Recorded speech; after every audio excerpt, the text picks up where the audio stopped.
Hol volt, hol nem volt, ott, ahol a kurta farkú kismalac túr, volt egyszer egy szegény ember.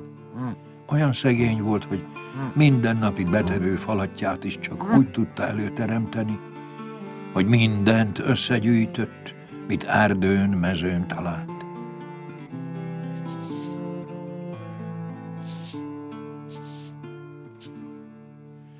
Egyszer, amikor éppen madarászott, fogott egy igen szép varjút. Fekete volt a madár, mint az éjszaka, és mégis úgy ragyogott a tolla, mint a csillagok. Hazavitte hát, és a gyerekek igen megörültek neki, kalitkába tették, úgy nevelték. A varjú meg csak nőtt, növekedett, és később már annyira megszelídült, hogy kézből levett, s ott ugrándozott a szobában. Egyszer odatévedt egy vándor, nézegette a madarat, kezébe vette, s véletlenül a szárnya alá nézett. Hát a bal szárnya alá az volt írva, hogy aki a májából eszik, abból király lesz. A másik szárnya alá meg az volt írva, hogy aki a szívéből eszik, annak a párnája alatt minden reggel 3 arany lesz. No, hát ki nem akar király lenni? A vándor is elhatározta, hogy ő addig nem nyugszik, míg nem eszik a madár májából.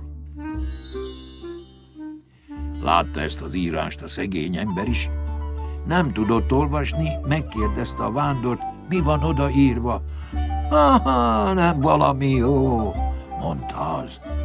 2 nap múlva megdöglik ez a madár. Legjobb, ha levágod, én amúgy is nagyon szeretem a varjút, ha megsütteted, akkor adok érte 1000 aranyat. A vándor ki is rakta a pénzt az asztalra. A szegény ember sajnálta nagyon a madarát, de a pénzre is nagy szüksége volt. Nem sokat gondolkodott, fogta, levágta és megsütötte. Amint sütögeti, egy pillanatra kiment a konyhából. A gyerekei ott lebzseltek, éhesek voltak, kilopták a serpenyőből a szívet, meg a májat, s megették. Mikor odatették a vándor elé a húst, hiába kereste, bizony nem találta se a máját, se a szívét. Majd fölvetette a méreg. Ide, szegény ember, hol a szíve meg a mája? Ugyan kereshették, no, hogy nem találta? A vándor már látta, hogy belőle aligha lesz király. Fölugrott, nem evett egy falatot se, ott hagyott, csapott, papot. Szomorkodott nagyon a szegény ember. Sajnálta, hogy elveszett a tenger sok pénz. Meghagyta hát a fiainak, hogy addig ne kerüljönek a szeme elé, amíg vissza nem szerzik. Búslakodott a 2 fiú, de mit tehettek? Útnak indultak megszerezni az 1000 aranyat.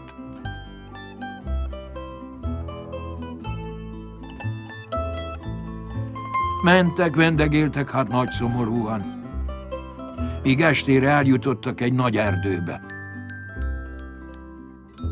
Ott éjszakáztak.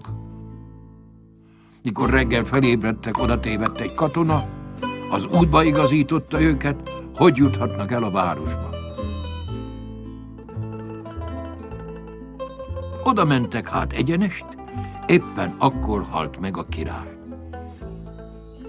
Ahogy nagy fáradtan beérkeztek, látnak egy szép aranypadot, az öregebbik leült a padra, a kisebbik meg lefeküdt a pad alá, s nyomban elaludtak.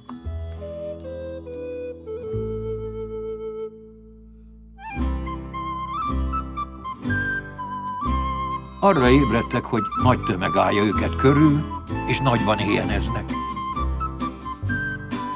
Bevitték őket a palotába, és azt, aki megette a varjúmáját, menten királlyá választották, ugyanis az volt a szokásuk, hogy azt választották királlyá, aki nem tudta, hogy meghalt az öreg király, és ráfeküdt az aranypadra.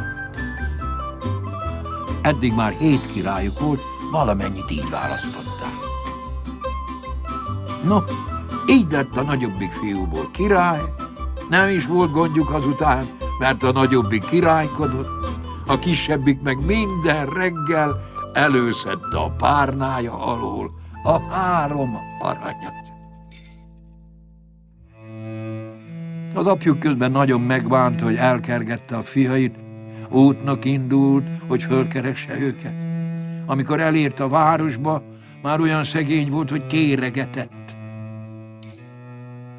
Bement a palotába is.